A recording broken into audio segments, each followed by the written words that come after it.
Invitez-vous au tournoi international de Paris, la prestigieuse compétition de taekwondo. Un rendez-vous incontournable où s'affrontent les tout meilleurs taekwondoïstes de la planète.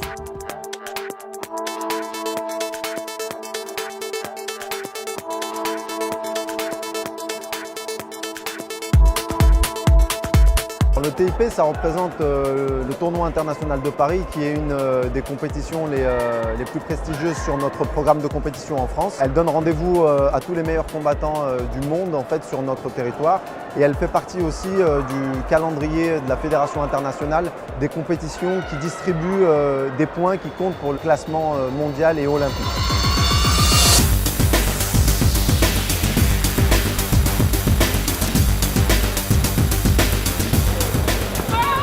Hi, I'm Yvette Young. I'm from Canada, fighting the minus 46 category. In 2011, I won bronze at the Copenhagen World Championships, and I've won military world games in 2011 in Rio. And I've come here today to fight at the Paris Open because every year it is the best tournament, one of the best tournaments in Europe, and I really love the caliber of it, and I always get really good fights here.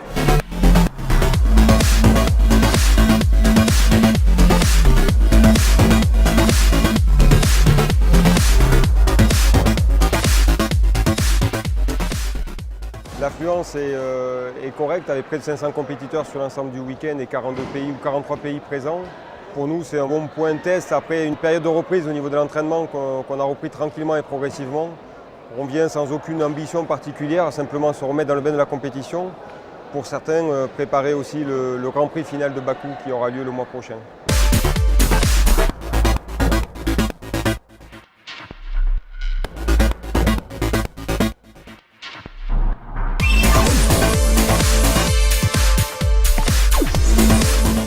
Hello, my name is Sohwon Kim, U.S. National Team Member, minus 63 kilograms. I'm here in TIP, Tournoi International Paris, for European Experience, International Experience. Today I'll be fighting in the minus 68 kilograms. So there's many countries here, and I would like to get that European experience. And everyone has a different fighting style in different continents. So I think this will be a good experience for me. And what can I say? It's in Paris. I always dreamed of going to Paris. Paris is a beautiful city, so not only did I get to compete in this tournament, I get to tour around the city and whatnot. So this will be a great tournament and a great experience for myself.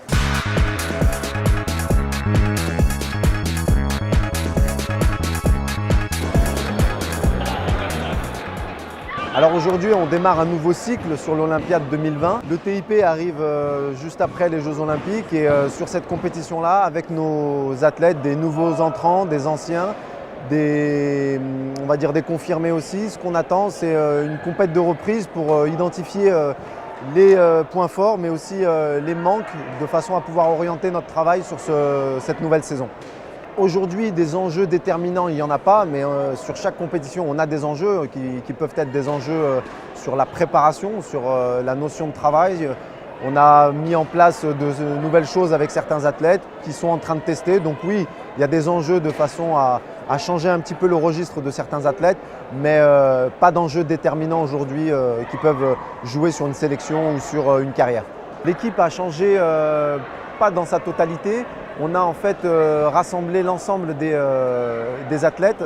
Juste avant les Jeux, on a dû séparer l'équipe olympique et les jeunes qui étaient en recherche d'expérience. La campagne olympique sur Rio 2016 s'est terminée et aujourd'hui on rassemble les jeunes et les anciens de façon à ce qu'il y ait un partage d'expérience et une nouvelle dynamique sur la prochaine Olympiade. Il est vrai que le règlement après chaque Olympiade change. Il y a des points qui sont importants qui ont été apportés, des modifications qui ont été apportées et qui seront en vigueur en 2017. Notre travail aujourd'hui, les cadres, c'est de pouvoir anticiper ces évolutions de façon à pouvoir tirer avantage de ces modifications-là. C'est la première compétition de l'année, il faut se mettre en jambes, et juste pour se préparer pour les prochaines échéances, dont les championnats du monde cette année au mois de mai. Le TP, ça a vraiment une saveur très importante parce que c'est à la maison, c'est là où tout le monde vient nous regarder, il faut montrer une belle image de l'équipe de France et qu'on peut gagner. Un style aérien, pour les spectateurs, c'est mieux à voir, donc j'aime bien des fois essayer de mettre quelques accélérations. C'est surtout, il faut gagner le combat, mais des fois je pense aussi aux spectateurs et qu'ils en ont pour leur journée de compétition et qu'ils profitent bien de cette journée, quoi. Prochain combat, je suis en quart de finale, en moins de 63. C'est une nouvelle catégorie pour moi, donc je ne connais pas encore bien les adversaires. Je prends un Hollandais qui gère bien le jeu de jambes avant, donc ça va être un combat très serré, je pense. Et on va donner le meilleur de soi-même.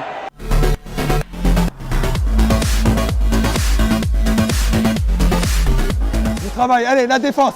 Rentre sur elle en défense, voilà. Du mouvement, du mouvement. Bah, les règles, c'est assez simple et assez compliqué, dans le sens où c'est le sport de combat où il y a le plus d'interdits.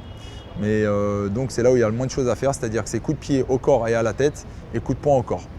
Donc ils ont un peu complexifié le règlement avec des notations un peu différentes. Le coup de poing au plastron, c'est 1 point. Le coup de pied au corps, c'est 1 point. Le coup de pied retourné, c'est 3 points. Et le coup de pied à la tête, c'est 3 points. Et le coup de pied retourné à la tête, c'est 4 points.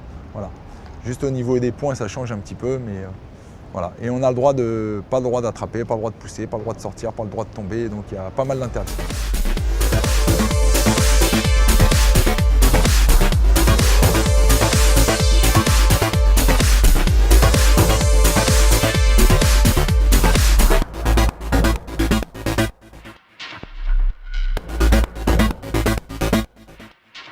Moi, j'essaye d'être présent auprès de tous mes athlètes, mais après, moi, en tant que coach, j'ai toujours l'œil intéressé de voir ce que font les équipes étrangères, de regarder ce qu'ils font, de voir les meilleurs Français, de voir où en sont leurs progressions. Je suis à peu près à tout le niveau.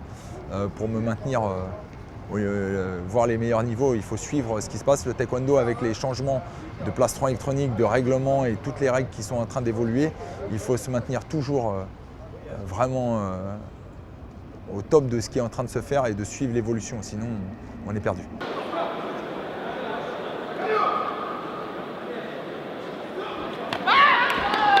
Il y a pas mal d'évolutions parce que comme on change le règlement, il y a eu l'arrivée des coups de pied qui n'existaient pas pour pouvoir scorer. On essaie de revenir en arrière, de pouvoir les supprimer. Donc c'est des coups de pied avec l'intérieur du pied au corps à corps. On va faire un coup de pied à l'intérieur comme ça pour pouvoir scorer au plastron. On appelle le coup de pied scorpion aussi, on est au corps à corps pour toucher la tête, c'est-à-dire coller, essayer de toucher avec le talon. Des coups de pied aile de pigeon qu'on appelle avec le revers du pied à mi-distance où on score. Et il y a eu des combattants comme ça au championnat qui arrivent à marquer 8 points sur un combat. Et quand vous êtes un combattant qui n'a jamais eu l'habitude de défendre là-dessus, vous perdez votre combat au quart de finale au championnat du monde sur une technique que vous n'avez jamais vue, donc vous n'êtes pas prêt à ce moment-là. Ça vous sert d'expérience, mais vous allez louper les événements importants.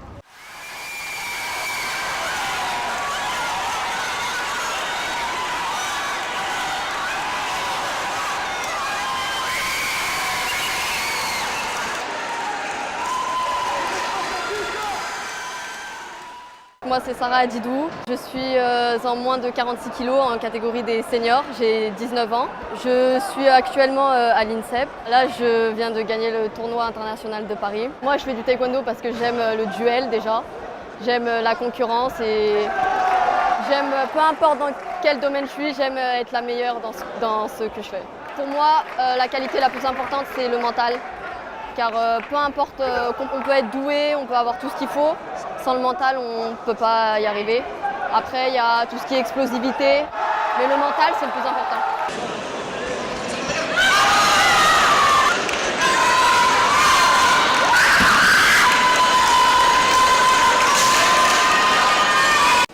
Bonjour, je m'appelle Estelle van der Zwaan, moins de 73 kg. C'est la deuxième fois que je gagne le TIP. Je suis vice-championne du monde junior, championne d'Europe junior et vice-championne d'Europe moins de 21 ans. Aujourd'hui, c'était la reprise parce que je me suis arrêtée pendant 1 an. Et aujourd'hui, c'est la reprise et ça me fait extrêmement plaisir. J'ai commencé, j'étais jeune, j'étais hyper active et aujourd'hui, je sais pas, c'est ma passion. La compétition s'est très bien passée pour moi. J'avais 3 combats, il y en a un qui n'a pas eu lieu parce que la combattante ne s'est pas présentée. Les 2 autres, ça a été difficile, mais j'ai réussi à me surpasser et à gagner. La finale, c'était beaucoup un travail de jambes avant, du coup j'ai vraiment géré mon combat et au final, j'ai réussi à mettre un coup de pied à la tête et c'est le coup de pied qui m'a fait gagner.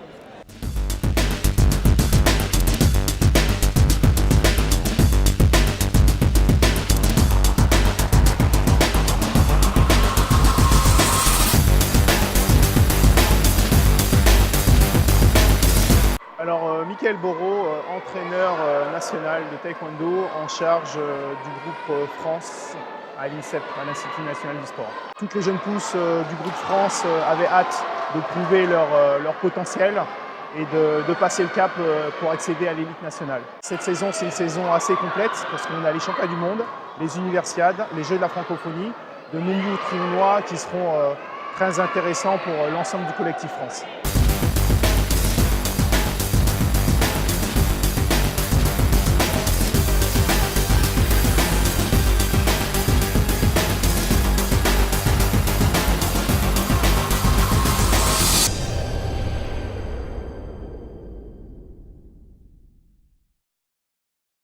C'est une belle compétition, comme chaque année. Alors l'année passée, malheureusement, à cause des événements, on n'avait pas pu le faire. C'est une belle compétition. Alors c'est sûr que c'est une compétition qui arrive juste après les Jeux, donc forcément, il y a beaucoup de monde qui a fait un peu l'impasse, puisqu'ils sont au repos. L'Olympiade a été quand même très soutenue en termes de qualification et de tournois pour aller chercher cette qualif. Et puis les Jeux, l'apothéose bien sûr. Mais donc là, ça relance la saison internationale. C'est intéressant pour nous parce qu'à domicile, ça nous permet de voir et de faire le point avec les différents Français. Il y en a bien plus que si on part à l'étranger. Donc ça nous permet d'avoir un petit baromètre sur la pratique française, que ce soit pour les garçons et pour les filles, et de voir un petit peu les éléments sur lesquels on compte, comment ça se passe et comment ils progressent. En vue bien sûr de la future Olympiade. De toute façon, l'objectif est très clair, c'est Tokyo 2020. Et on a un groupe de jeunes sur lesquels on a misé. C'était intéressant de les voir sur l'événement puisqu'il y avait des confrontations qui étaient plutôt intéressantes, quoi.